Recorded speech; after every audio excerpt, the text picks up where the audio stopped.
With all the lovely spring flowers that are popping up, we thought we would show you how to make a showstopper spring craft for under £15. It is this felt floral banner. That's a tongue twister. Now if you like this video, then make sure you subscribe to the Hobbycraft channel. And click the bell icon too so that you don't miss out on all the new stuff. Keep watching and we'll show you how to make this.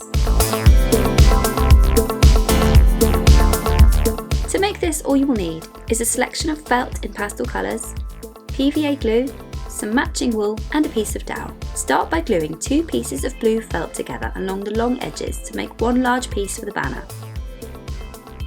Cut flowers and leaves from felt. You can use the template provided if you like for this, or just freestyle it. Cut strips of green felt in different widths for stems.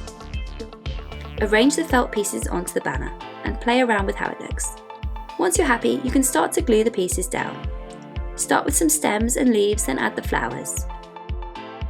We're applying PVA to the back of the felt thickly with a paintbrush, as a lot of the glue will get absorbed into the felt. Keep building up the flowers and leaves onto the banner. Don't worry about the bottom corners, as these will be trimmed. Once your banner is full, measure and mark 6 cm down the bottom on the back of the banner, then draw a line to the centre and cut to create the banner shape. You don't have to do this. Then you can fill in any missing gaps at the bottom with more flowers if you need to. Make 3 tassels by winding wool around your fingers about 20 times. Remove from your hand, then tie to secure at the top of the bundle. Trim the bottom, then glue to the corners and centre on the back of the banner. Glue a piece of wooden dowel to the top of the banner. Then, once the glue has dried, tie on some more wool onto the end of the dowel to create a loop so that you can hang it.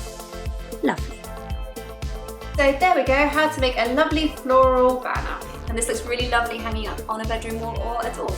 There are loads more spring videos over on the Hobbycraft Ideas Hub, so make sure you check them out.